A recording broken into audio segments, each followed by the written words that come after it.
Kumusta mga kanoysi? Welcome back sa ating YouTube channel, Philippine Oasis. So, ngayong araw, another update naman tayo about politika ng ating bansa. So, ang video to is mula naman kay Boss Balita TV. Sumarin to pamagot, no? Nilaglag ng Presidente, PBBM ginulat Senado, naiyak si Amy Marcos, Vince Dizon tumistigo na. So, yan yung panonorin natin ngayon. Bibigyan natin to ng reaction and then kaya na rin din bahalang humusga. So, bago natin to simulan, again, Boss Balita TV, supportahan nyo yan. Tapos syempre kung trip nyo ng mga ganitong reaction video may kasama kayong manood, huwag nyo na rin kalimutang suportahan yung YouTube channel natin, Philippine Oasis. So mga kanoysi, hindi na natin to patatagalin pa.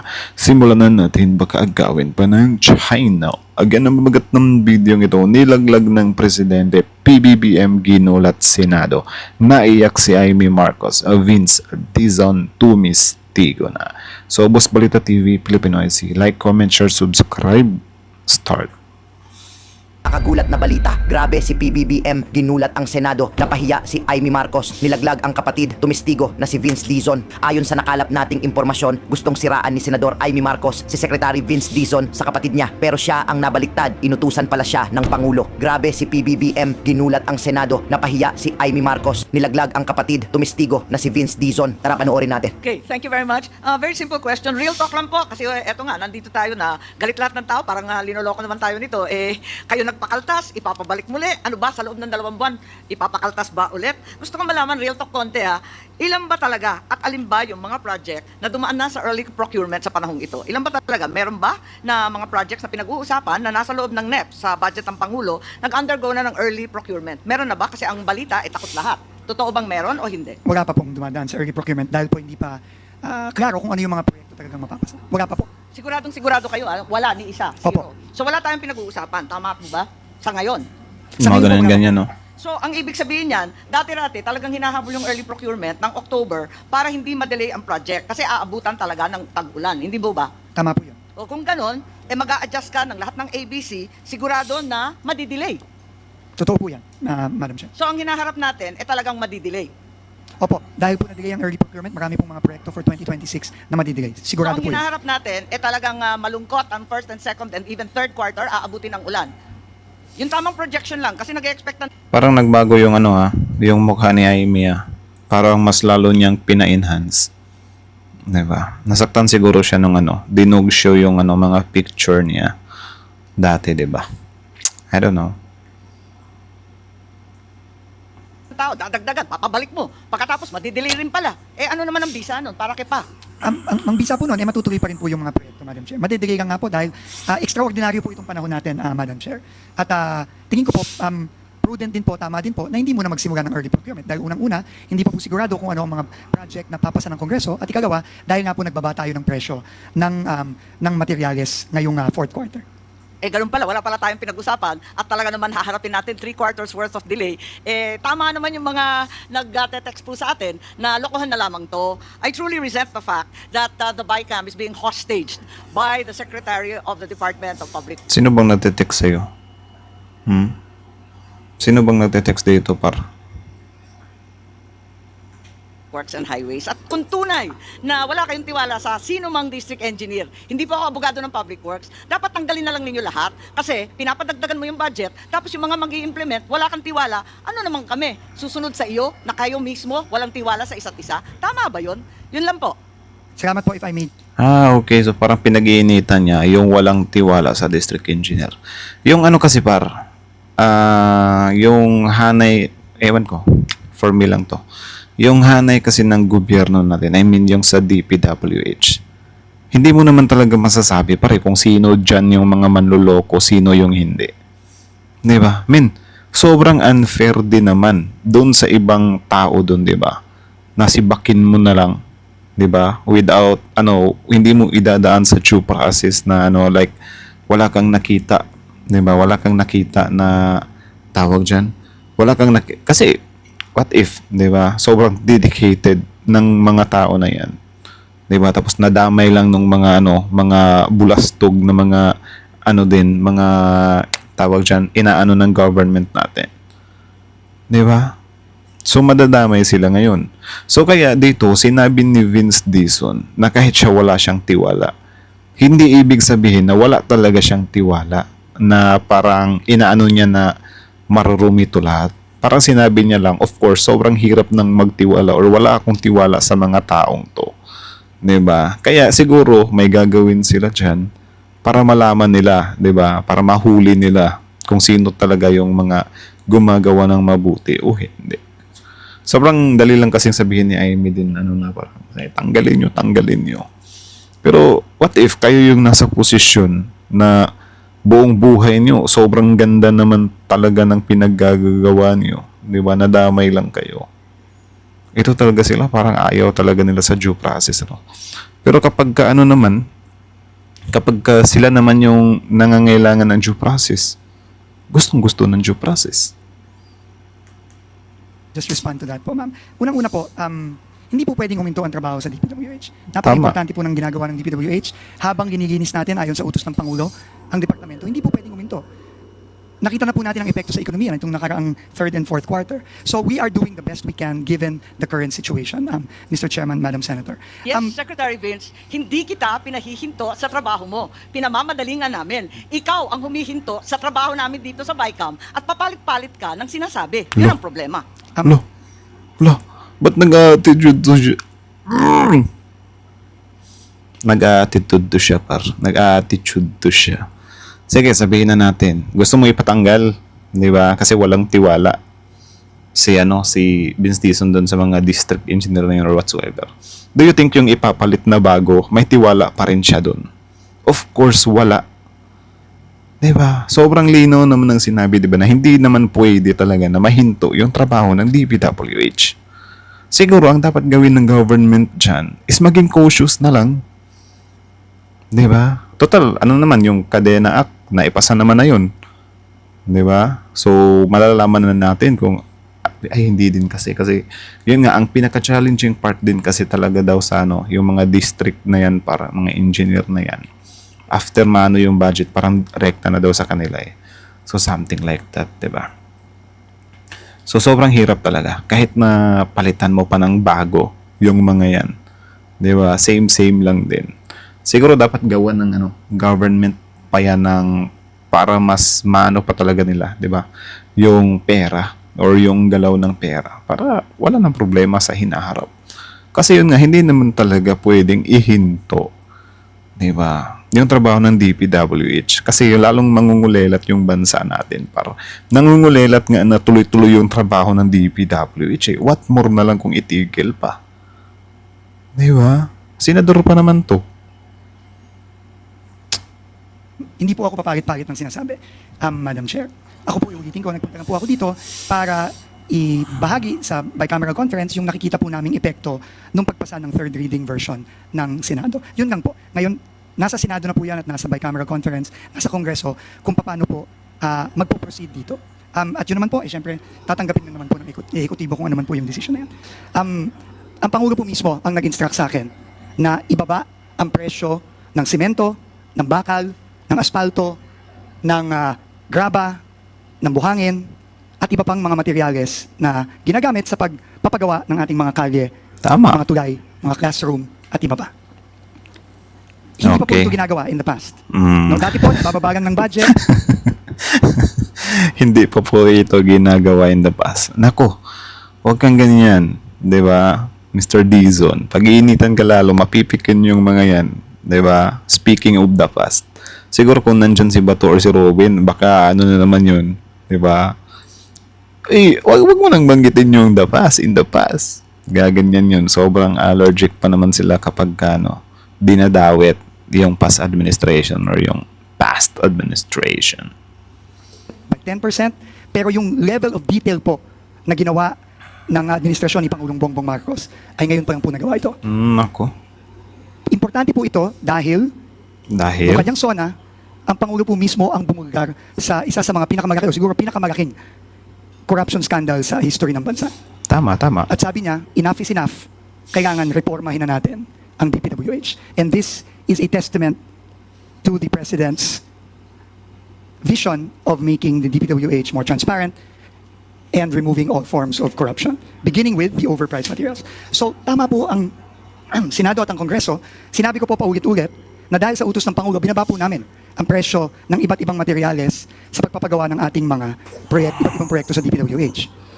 Tama din po na nung pong public hearing, ito mismo ay inanunsyo ko at inimplement na po namin with a special issuance that was issued 2 months ago. At ito ay sa kasulukuyang ini-implement na nga po din po namin, hindi lang para sa mga proyekto for the 2026 budget, kundi pati sa mga proyekto ngayong 2025 na hindi pa napoprocure. Ito nga po ang naging suggestion mismo ni Senator Lauren Legarda ng public hearing at tama po siya doon. At yun po ay ginagawa na rin po namin. Ngayon po, ipapaliwanag ko lang po sa Senado at sa Kongreso kung ano ang proseso para gawin ito ng tama. Tama. Yun lang naman po. No? At bago po ako magsimula, gusto ko lang po sigurong i-correct yung mga iba't ibang mga balita na naririnig natin. Unang-una, hindi po totoo na ibinabalik na po ng DPWH yung dating presyo. Hindi po totoo yun. Nakita ko po yun sa social media kahapon pagkatapos namin ilabas ang statement, narinig ko din po ngayon. Hindi po totoo yun. Ang presyo po na ibinaba na natin ay hindi ibabalik sa lumang mas mataas na presyo. At sa tingin ko po, dahil sa reforma ng Pangulo, hindi na ito imababalik in the future. Dahil sino pa pong presidente o DPWH secretary ang pwedeng magbalik nito na ngayon na naibaba na natin sa tamang presyo. Yun po ang unang-una. Ikalawa po, wala pong ibang project na ipinapabalik ang DPWH. Wala po. Whether flood control project or kahit anong project. Wala po tayong laman, wala pong laman yung ating kasulatan kay Senator Win Gatchalian at sa House Contingent na nagsasabi na pinapabalik po natin ang iba't ibang mga proyekto. Wala po tayong pinapabalik na kahit anong bagong proyektong tinanggal na. Whether yan ay flood control, tulay, kalye, multipurpose building. Wala po tayong pinapabalik. Ang hinihingi lang po natin is yung pong binawas na 45 billion approximately. Next slide, please. Sorry. I'm sorry. Nga pa yung slide. Ibalik po ulit. Parang parang pinag-iinitan nila yung 45 billion na yan. Kasi syempre men, kung matutuloy kasi yan, edi gaganda na naman lalo, 'di ba? Yung ekonomiya or uunlad yung Pilipinas.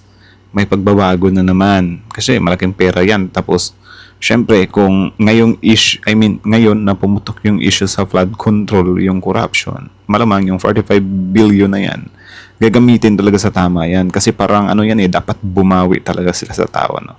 Which is yun nga, parang sa kampo naman nila ni Amy, ayaw nila ng ganyan, na parang babango yung admin. Kasi, syempre, yung narrative na binibigay nila sa tao is parang itim na daw, di ba? Yung estado ng ating bansa. Di ba? Nagluluksa daw yung bansa natin. So, ayaw nila na, makita talaga na parang mag-step up yung admin, So, kaya siguro parang ganyan si Amy. Or ewan ko, kayo. Ano sa tingin nyo yung reason kung bakit ganyan si Amy? Para po ma-implement po ito ng tama. Kasi while it is true that the President told me and instructed me to bring down the prices of materials in order to eliminate overpricing, he also is very conscious of our desperate need to ramp up our infrastructure spending and our infrastructure implementation. We all know that in the past quarter, the economy only grew by 4%. And this is largely because of the cut in public expenditure, especially in infrastructure. And the President does not want that to happen. Our fear is, and I will show later some examples, that the cut made using our adjustment factors, as Sen Win correctly pointed out, across the board, across roughly 10,000 projects in the General Appropriations Bill, may result inevitably in projects that will end up being unimplementable because of the way that they were applied to the various projects. And I will show that in a few slides. So ito lang po ang aming hinihiling. Hindi ho namin, ulitin ko, hindi ho namin ibabalik ang presyo ulit at itataas. Ikalawa, wala po kaming project na ipapadagdag ulit. Wala pong ibabalik. Wala pong duplicate project na tinanggal na ibabalik. Wala pong flood control project na ibabalik. Klaro po yan. So, Mr. Chairman, Madam Chair, yun lang naman po ang gusto naming ipaliwanag. Kaya po kami naniniwala sa DPWH na dapat po ang eksekutibo na ang mag-apply ng mga pagbabago sa presyo.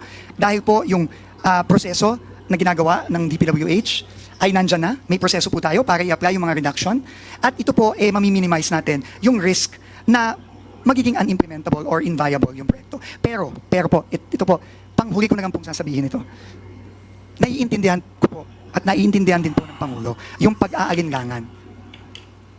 DPWH has practically zero trust sa ating mga kababayan. Tama. And naiintindihan ko po na mukhang mahirap po kaming pagkatiwalaan. Naiintindihan ko po yun. No, na baka pag yan ibinalik sa versions ng HGAB at sasabihin, kami na lang ang gagawa ng pagbaba, naiintindihan ko po na, na hindi kami pagkakatiwalaan na gagawin namin ito. Kaya po, naglabas po ako mismo ng department order, which again has never been done. Diba? Mandating. Tama naman yun, par. Kasi men, ikaw, kung may utak ka talaga or nasa tamang pag-iisip ka talaga, alam mo na walang tiwala yung taong bayan sa'yo. Alam mo na grabe yung investigasyon na pinaggagawa ngayon sa DPWH. Tapos parang i-dare mo pa, di ba? Na bulastugin ulit yung pera na yan. Men, tanga lang talaga yung gagawa niyan. Yung mga magnanakaw para. Mga matatalino yan. 'Di ba? Hindi gagawa ng mga kalokohan yan during maingay yung issue sa mga ganyan, mga flood controls or whatsoever. 'Di ba? Kaya para sa akin naman, nagtitiwala ako na yun nga yung gagawin niya ng DPWH, 'di ba? Especially sa tulong ng admin ngayon. Talaga nila yan. I think nga yan parang ipapakita pa nga nila sa mga kalaban nila na ito dapat yung ginagawa. 'Di ba? Ganito yung tamang 'di ba? Kapag may mga lapses dito, ganito ayusin 'yan.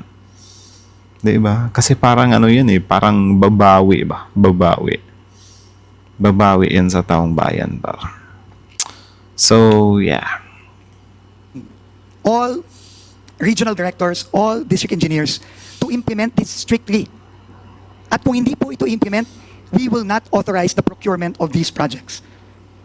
And if they do not implement it, yan po ay may kaakibat na mga penalty, both administrative and possibly even criminal. Ginagay po namin yan and we have given copies of the department order I signed to the members of the Bicameral Conference Committee. Yun po ang gagawin namin. Alam ko po, mahirap po kaming pagkatiwalaan. Pero yun po ang hinihiling namin sa inyo ngayon. And obviously, with Congress's oversight function, anytime po, pwede nyo po kaming i-check kung ito po talaga ay ginagawa namin. Lalong-lalo na po, nag-launch na po ng ating Pangulo ang transparency portal ng DPWH. Meron po doon live streaming ng lahat ng mga bids. Makikita nyo po doon, pag pinablish po, mako-compare nyo po, binababa talaga ng DPWH ang cost ng mga proyektong ito. At kung hindi po namin binaba, patawag nyo po kami. Pero ako po, sinasabi ko po sa inyo, I will not allow it. We will not allow it po. Kasi pwede din naman, 'di ba, na yung pagpigil nila ay dyan. Para syempre hindi magawa, 'di ba, ng admin yung gusto nilang gawin, 'di ba? Na parang, babangon na naman ulit yung DPWH, 'di ba? Syempre dahil sa pamamalakad ng admin. Ayaw nila ng ganyan para sobrang allergic sila sa achievement ng admin 'Di ba? Kaya dapat nga ganyan, talaga parang, sige, pagkakatiwala namin to sa inyo pero, syempre, expect nyo na lahat ng mata nakatingin sa inyo. Diba? So, ayusin nyo yan. Dapat ganyan. Hindi yung, sobrang hirap na magtiwala. Diba? Tanggalin nyo, parang pinipigilan pa. Which is yun nga, kung nag-iisip ka ng tama, hindi mo talaga pwedeng pigilan, diba? Yung trabaho ng DPWH. Kasi hindi naman yung DPWH yung problema 'Di ba? Yung mga nagtatrabaho sa DPWH, yung may problema. 'Di ba? Kasi yung DPWH, nandyan yan for a reason. 'Di ba? Hindi yan it's just, inaano lang talaga ng mga buwaya. Pinamumugaran lang. So kung lilinisin yung mga buwaya, hindi yung DPWH, babalik siya sa dati. Di ba? Tsaka hindi lang naman DPWH yung yung nakakaranas ng grabing backlash, grabing maraming ahensya naman ng gobyerno na up until now nandyan pa rin. Kasi yun nga, yung ahensya ng gobyerno, hindi mo yan pwedeng walain na lang. Di ba? Under the department order, we will not allow it.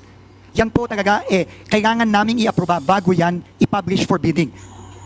Kahit na po magdagdag tayo ng step sa pagpo-procure ng mga proyektong ito, it's worth it to ensure that these projects are implemented with the right prices that we have already prescribed. Tama. With that po, Mr. Chairman, Madam Chair, honorable members of the Bicameral Conference Committee, uulitin ko po, inutos po ng Pangulo na gawin natin ito.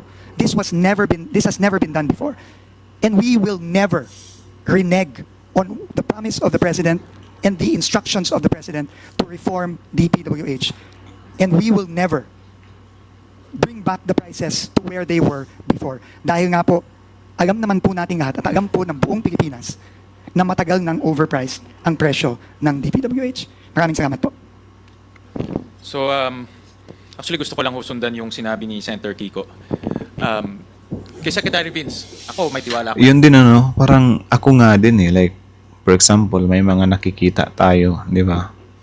Sa daan yung parang sulat nakapaskil na DPWH na parang where your taxes go, di ba? Something like that. So parang makikita mo ba, sobrang laki ng budget, tapos sobrang kuonti, liit lang naman yung aayusin. Di ba? So parang yun nga, parang grabe, ang mahal naman ito. Yun pala, nakaka-feel na pala tayo may grabing overpricing na nangyayari, di ba? Kayo ba bago pa tong flood control issue na to, di ba? Nakakita kayo ng mga paskil ng DPWH na where your taxes go, something like that. Ano yung tamang word? Basta something like that, your taxes go. Di ba? Yung mga nakapaskil. Di ba? Sobrang mahal par. Kayo ba dati nung hindi pa pumutok yung issue ng flood control issue, namamahalan ba kayo or minsan ba kayong napatanong sa sarili nyo na like for example 450 million tapos ito lang yung aayusin nila? Konti lang di ba? Liit lang di ba? Siguro yung iba di natin matatansya talaga na yun na pala yung exact amount or yun na pala yung budget talaga dyan na saktuhan lang. Diba? Pero yung iba sobrang obvious kasi. Diba? Na sobrang laki ng budget. Tapos, konti lang yung aayusin. Yun pala, may mga kalukuhan na palang nangyayari. Diba? Tapos yung iba, sobrang mahal. Tapos, sinasubstandard. Diba? So, paldo naman yung mga buhaya. Sa inyo. Sinabi ko na yon sa mga iba't ibang pagdinig natin. Pero ngayon, napakahirap po namin pagkatiwalaan po yung mga district engineering offices. To be honest about it. Diba? Hindi ko linalahat, pero napakahirap po pagkatiwalaan. At alam na ho natin, itong mga project na ito, hindi ho dadaan dito sa budget. Hindi ho dadaan ho ito sa inyo. Diretso ito sa district engineering office. Tama po ba?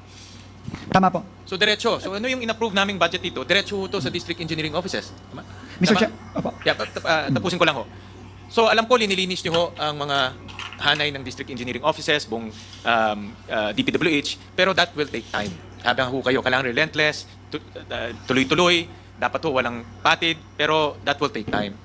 Ang hindi lang ho namin kayang gawin, dahil alam ho namin na mayroong mga overpricing dito sa budget na ito.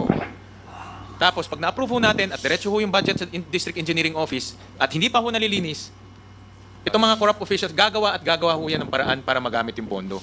Nasabi niyo ho kanina na 30 to 68%. Ito mataas na temptation to. Kung alam nilang overpriced by 68%, gagawa ho yan ng paraan. No? Sana, kung kaya niyong linisin yung hanay, next year, walang problema yon. But that will take time. Kaya nga, ang sabi ko, sang-ayon po ako sa sinabi ni Senator Kiko, gusto rin namin ma-implement yung project. Ayaw namin mahinto ang ekonomiya natin. Ayaw natin mag-stall. No? Ayaw natin biglang tumigil ang ating ekonomiya. Pero ayaw rin ho natin ng mga overpricing items sa loob ng budget. Kaya ho namin ginawa ho to. Kaya humingi kami ng payo sa inyo. In fact, doon sa 2 hearing. In fact, DPWH lang nagkaroon ng 2 hearing. Dahil humihingi ho kami ng payo ho sa inyo. No? At dahil nga nasabi nyo overprice ho yan, ang response ho namin, ito na ang budget season, pagkakataon ho natin, linisin yung budget. No? But then again nga, ayaw rin ho namin na magkaroon ng problema sa pag-implementation. Ngayon, kaya humingi ako, pareho yung aking mungkahi.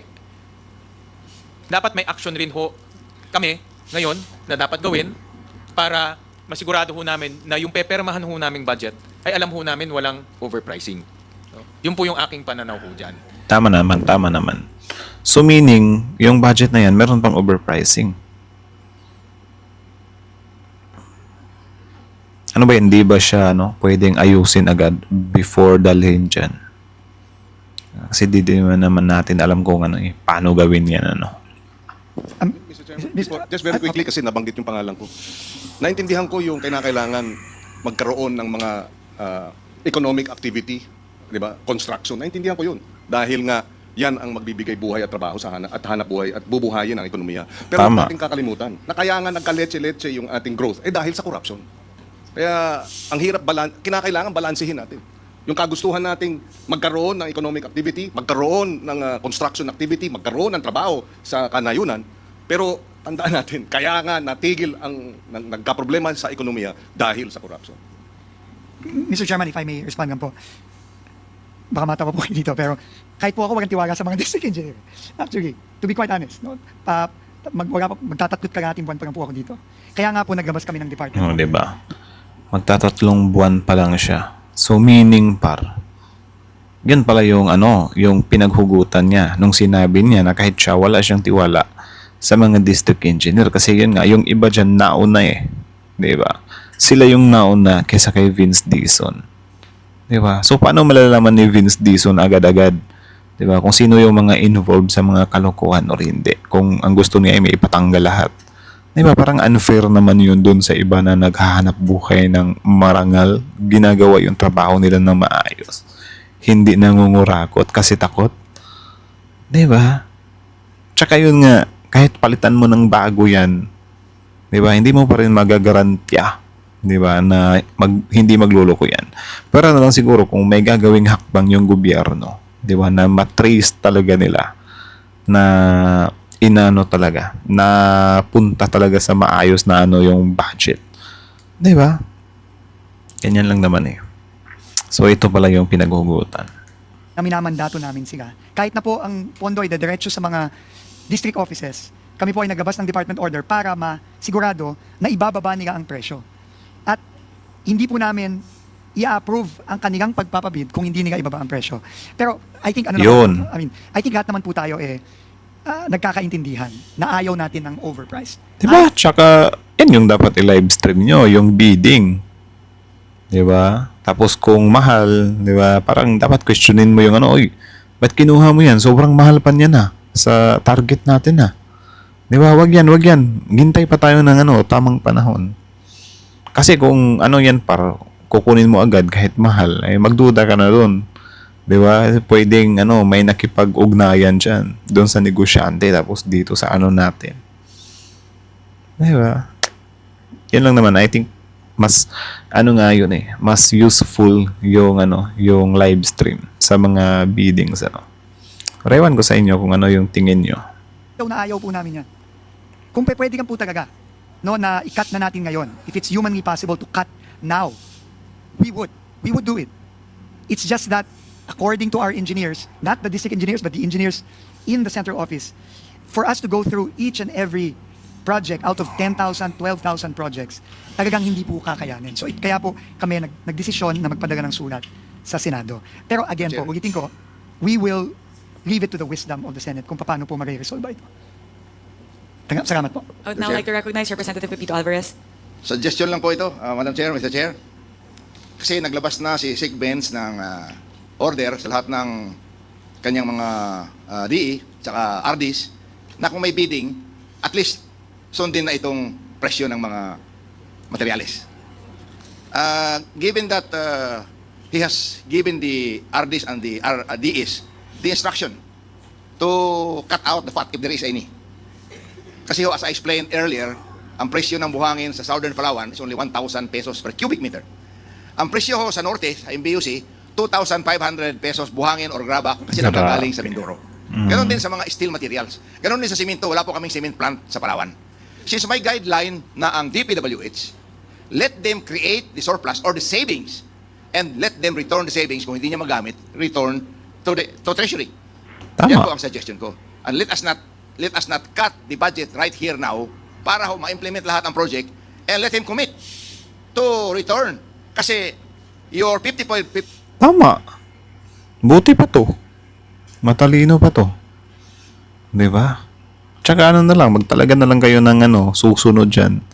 'Di ba? Titingnan kung na talaga napunta sa tama yung pera. 'Di ba? Tapos maganda yung suggestion niya na parang ibalik na lang yung kung yung sobra kasi syempre mahirap naman kung kukulangin tapos when pa yung next na ng budget 2026 at 2026 December pa, 'di ba? Sobrang tagal pa. So, I think maganda yung suggestion niya. Unlike dun kay Amy, di ba? Tanggalin mo lang lahat yan. Wala kayong tiwala. Ang talk pa talaga, no? Di daw niya pinipigilan, pero gusto niya tanggalin lahat. 54 billion that is last now is only amounting to 13.5% of the 400 billion worth of projects. If the Good Secretary can commit that out of this table, he can save at least 20% doing the biddings regularly without any corruption, then the savings would tantamount to about 80 billion. So 20%. Because right now, your 54% slash is only 13.5%, Secretary Binz. So that's just a suggestion that we don't cut the budget, but let him return to Treasury or let him return or show the savings at the end of the contract period. Tama. Thank you, Madam Chairman. Diba? Tapos kung magdududa pa rin yung mga pipigil dyan, edi kayo yung hanapan nyo si Vince niyan pagdating nung araw. Diba? Kayo yung tumugis. Like for example, ito si Senator Amy. Diba? Like i-regards niya, kumustahin niya pagdating nung araw. Diba? Papuntang next budget or whatsoever. Ay, Vince, pahingi nga ako ng diba? Ano yung nangyari dito noong 2025? Diba? From the budget of 2026. Patingin nga dito kung na-return mo na ba yung yung sobra dito. Na-return mo na ba yung sukli? Diba? Ganyan na lang sana dapat. Buti pa to si Tatay. Sobrang galing. Or ewan ko kung nag-agree din ba kayo sa suggestion ni Tatay. So comment down below. I agree, Tatay. If nag-agree kayo. Kung hindi naman, comment down below. I disagree. Ganun lang kasimple. Senator Legarda, we're doing... I yield always Yes. to Your Senator former Loren Legarda. Thank you to my lawyer. Yes. Lawyer? Thank you, Mr. Chair. Para po maliwanag, Sec Vince, ulitin ko lang yung nagsimula tayo an hour ago. And your statement where you're asking for a motion for reconsideration in the words. So, ibig niyo pong sabihin, yung mga binigay niyong mga numero, mga dokumento nung hearing at LBRMO na naging basihan nung aming committee report, second and third reading, para maliwanag po, hindi po inimbento ng aming LBRMO, galing po sa DPWH. Yes, put on record kasi. Yes, opo. Okay, You're thank you. absolutely correct. Thank you. Okay, para maliwanag, lahat po yan, hindi Absolutely namin inimbento correct. galing sa DPWH. And we've read your statement, humihingi kayo in your own words, motion for reconsideration, na nagkamali, reconsider, or ibang pamamaraan, hindi na sa batas, pero sa implementasyon. So, I just wanted it clear, in all fairness to the chair and the LBRMO, hindi po kami, ang Senado, ang sumite ng numbers, galing po sa DPWH, at hinihiling nyo na ibalik yung hiniling din yung ibaba. Tama? Hindi po, ma'am. Okay, explain. Unfair naman po yun, ma'am. Explain. Unang-una, Oo. tama po na yung sinumiti naming numero ay galing sa amin. But these were regional averages per material. Asphalt, cement, etc. What we are saying po, that para po makuha natin yung tamang presyo kada proyekto, kailangan po i-apply natin kada proyekto. Hindi po, halimbawa, nung kaninang ehemplo natin, na ang Region 4B sa asfalto ay 68% on average, ito po ay in-apply sa lahat ng proyekto ng Region 4B. Tama. Yun na po ang tama. At pinakita po natin sa dalawa nating example kanina, merong pong sobra, merong kulang. No, so it's not so much the data, but it was on how the data was used. So, yun po, no? So, Ganun pala yun. Tama naman pala. 'Di ba? Kasi syempre, bawat lugar kasi, kanya-kanya ng presyo din yan. So, dapat na lang siguro, mag-ano sila ng audit dyan, 'di ba? Na parang susunod sa galaw talaga. Like, ito sa lugar na to, naiba to dun sa isang lugar. Okay, tingnan natin. Parang i-review na lang siguro nila, no? Kung sino yung parang susobra. 'Di ba? Yeah. yun naman po, baka ako kasi, nako-confuse natin ang taong bayan eh. Tama. No, it is not about Ako the din. data, it is about how the data was used and applied. So yun lang po. Hindi naman ako confused. Average Clarify ko pa lang siya. Kasi nanggaling yung computasyon sa inyo na ginamit Hindi niya. po, nanggaling po yung datos sa amin. Kung paano siya ginamit ng LBRMO at in-apply across the board, hindi po galing sa DPWH yun. Correct. The data came from you and it was extrapolated, whichever. But these are tabletop estimates, as you said. And you're asking now na imbis na ibaba, because as Senator Kiko quoted, sabi niyo ibaba yung budget, wag na lang ibaba yung budget, ibalik na, pero sa implementation, sa proseso, dun ibababa. Opo, again po, no, I think para lang maliwanag sa publiko. ang presyo ng lahat ng project sa DPWH for 2026 ay bababa. Sigurado, 100%. Mm, Lahat po yan ay bababa. Bakit po? Dahil binago na po ng DPWH ang kostas ng materyales. Ngayon, ang tanong na lang po dito, sino ang magbababa? tama. Ang Tama. Senado ba? Kasi, syempre, ibibidding din yan. Di ba? Ngayon, kung makikipagmatigasan yung mga businessman, edi gawa ng ano, di ba? Na, sige, kapag ka makipagmatigasan kayo, ban kayo sa susunod na bidding, ah. Di ba? Kasi, syempre, yung iba dyan, parang susubok pa rin. Di ba? Na, ito yung dapat presyo. Dapat may malaki akong, ano, tubo dito. Di ba? Dapat papaldo ako, gobyerno kayo eh. Di ba? Known na, ano eh. Papaldo yung businessman sa, ano eh. Gobyerno eh. Di ba? Pero sobrang husay din magpaliwanag ni ano ha, Sir Vince. Dito sa third reading version?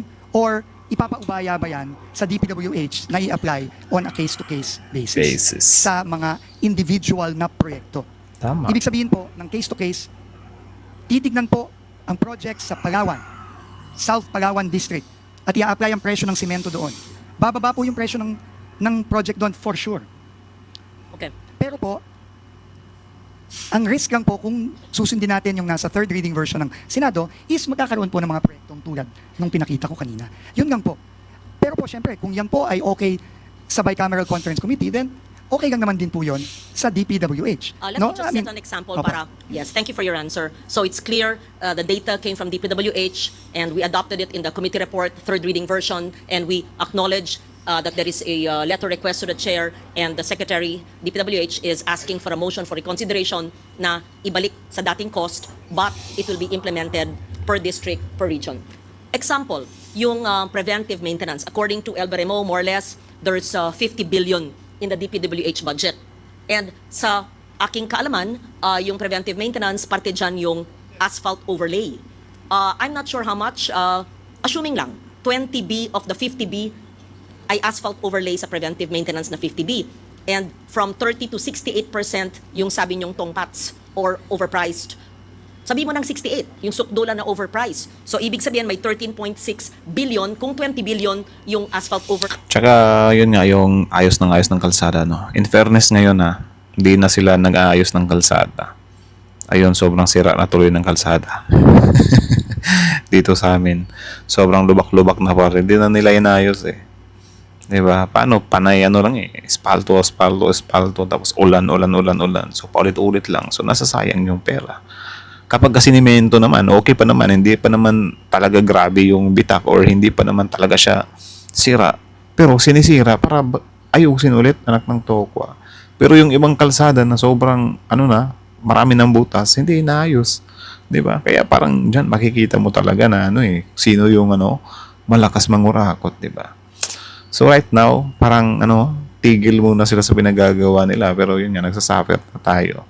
'Di ba? Nagsasuffer na tayo sa pangit na kalsada ngayon. So, kung isa-suggest nila na itigil muna yung ng DPWH or kaltasan, yung mga kalsada na yan, hindi na maayos yan. 'Di ba? Kasi wala nang budget eh.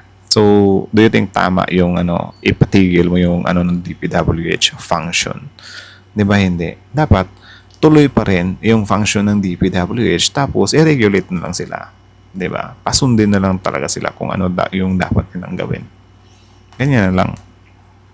Nationwide na ipapasa ng Senado knowing that it is overpriced. That is a computation here and I wanted to ask you, you're asking us to put back the amounts knowing fully well and from your statements that it's overpriced. Pero sabi nyo, isa lang alang sa inyo at sa inyong mga district engineer na sabi nyo hindi nyo pinagkakatiwalaan. So, paano po yun? That's difficult. And I ask this in behalf of my colleagues here, hindi lang ako. So, I don't want to look kontrabida here. We were having a discussion here. Kasi you admitted you don't trust some, not all, of your district engineers. Then you're asking us to pass a budget that is up to 68% overpriced insofar only as asphalt overlay is concerned and assuming it's 20 billion of the 50 billion under the column of preventive maintenance. So, 13.6B, maaring masayang, matongpat, so I don't know, whatever you call it, it's a waste. I think hindi talaga nila naiintindihan yung sinasabi ni Vince Dizon na kahit siya wala siyang tiwala. Men, diba, sobrang linaw naman. Pwede, sabihin mo lang yan na wala kang tiwala kasi mahirap naman talagang sabihin na nagtitiwala ka. Diba? Ikaw ba, Madidare mo ba na sabihin na nagtitiwala ako sa mga taong to? Kapag ganyan yung sasabihin mo, wala, gigisahin ka pa rin naman. Pagdududahan ka pa rin naman. Diba? Hindi ka pa rin naman paniniwalaan. Diba? Kasi, paano mo nalalaman? Diba? Yan yung pinaka-safe na sasabihin ngayon, diba? Na, kahit ako, wala akong tiwala sa kanila. Especially, Vince Dizon is 3 months pa lang, something like that. Diba? So, parang lang yan. Parang, lang yun, diba? Parang, papasok ka sa, kung ikaw ba ay nililigawan ka, malamang lahat ng manliligaw sa'yo, wala kang tiwala at first. Diba? Kasi hindi sa wala kang tiwala sa kanila dahil lahat yan mga manluloko or whatsoever. Wala ka munang tiwala sa kanila kasi mahirap magtiwala talaga. Diba? But that doesn't mean na hindi na sila dapat pagkatiwalaan. Diba? Parang sugal na lang din.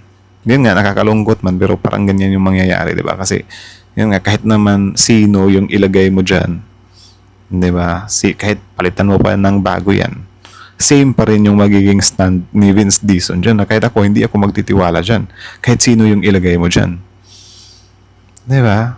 Tapos yun nga, ang hirap kasi dyan, hindi pwedeng matigil yung trabaho ng DPWH. Diba? Hindi pwedeng matigil yung function ng DPWH. So, need magtuloy-tuloy. Parang ganyan lang. Nililiteral kasi nila eh. And it will be part of corruption. So, please explain paano mo kami makukumbinsi tungkol dyan. Thank you.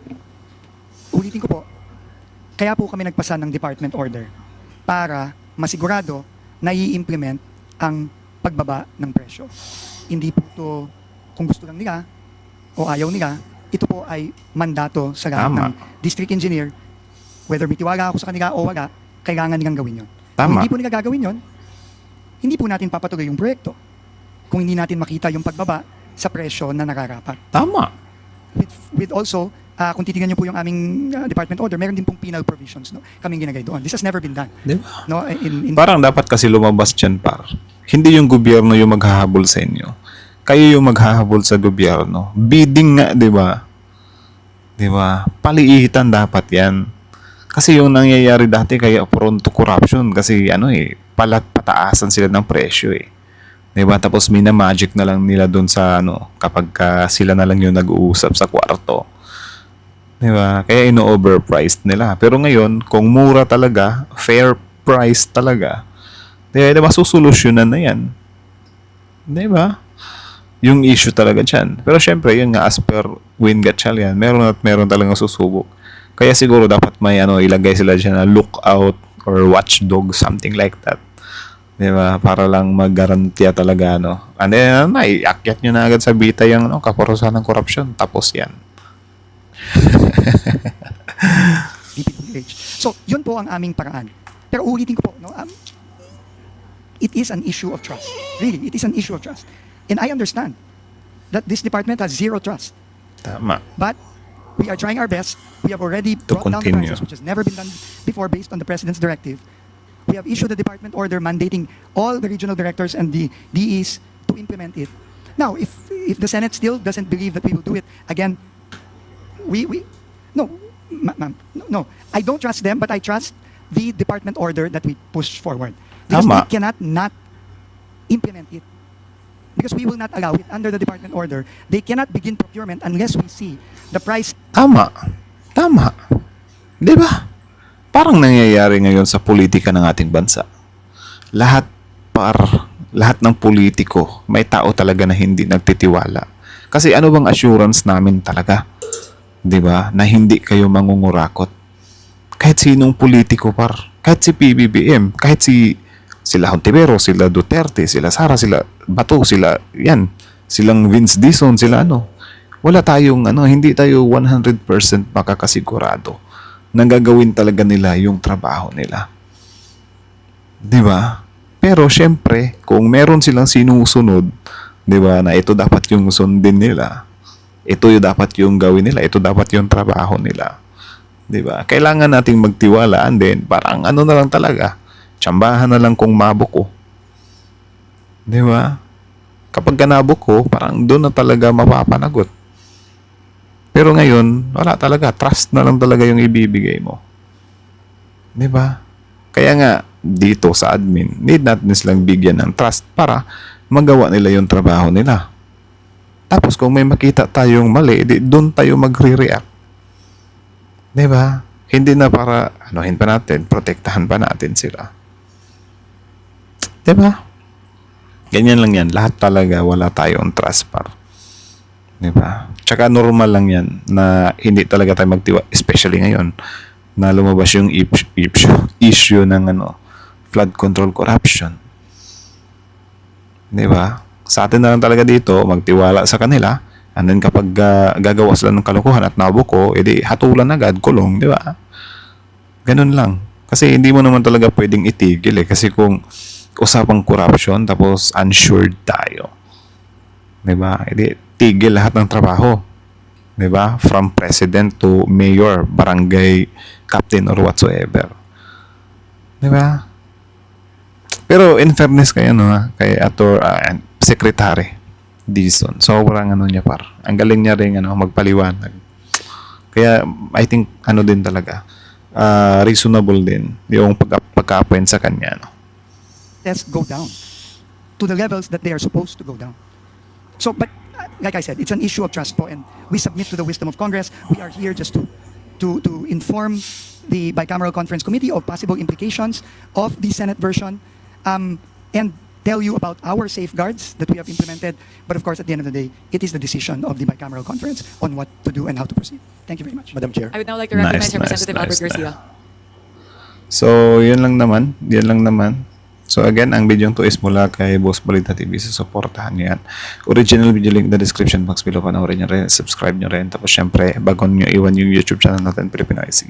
Like, comment, share, subscribe. So again, ang video to is mula kay Boss Balita TV. Again, original video link in the description box below. Courtesy na din sa Senate of the Philippines.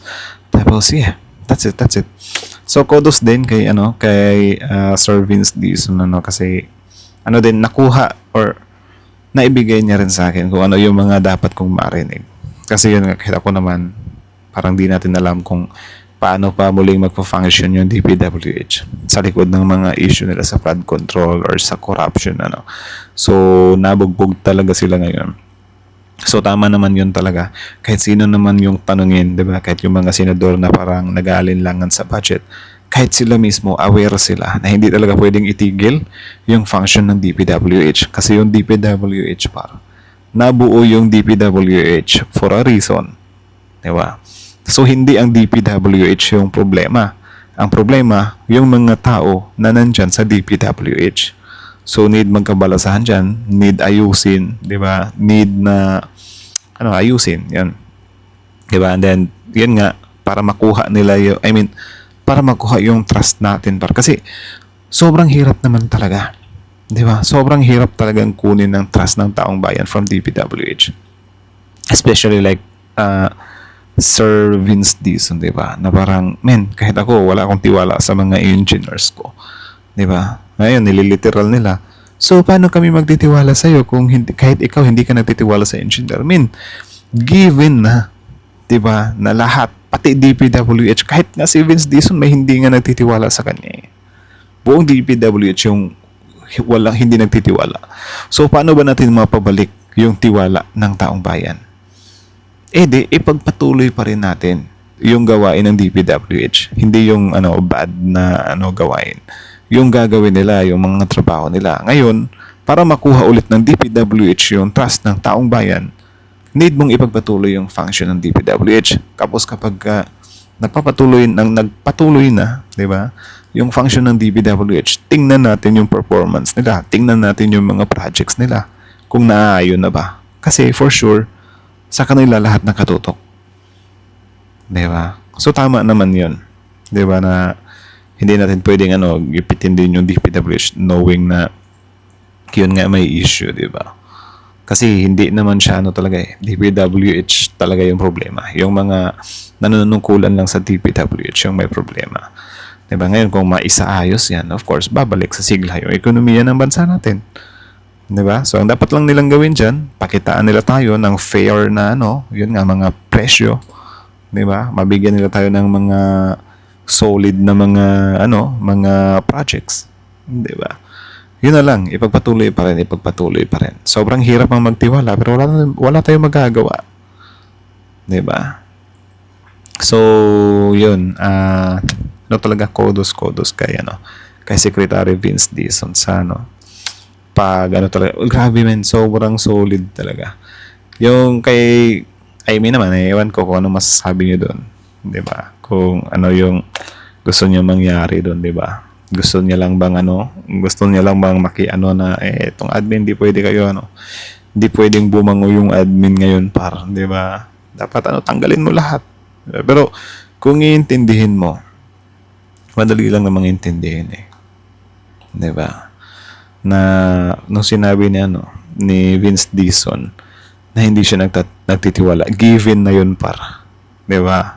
For sure, kapag nandun si Vince Dizon sa opisina nila, anak ng tokwa kayo di ba? Kahit ako, wala akong tiwala sa inyo.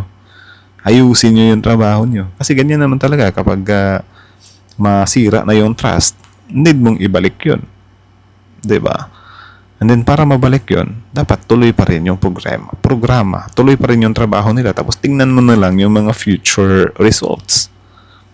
Di ba? Ganun lang kasimple. So, anyways, kayo na masasabi nyo dito kay Sec Vince Dizon? Comment down below. Napahanga din ba kayo sa kanya or nag-gets nyo rin ba yung punto niya? And then, ano din masasabi nyo kay Senator Amy Duterte? So, yeah. That's it. Also, kudos din sa mga senador na nandyan na inaado din nila. Naiintindihan ko din naman yung mga nila dyan kung bakit ganyan. Kasi yung parang sila nga yung di ba?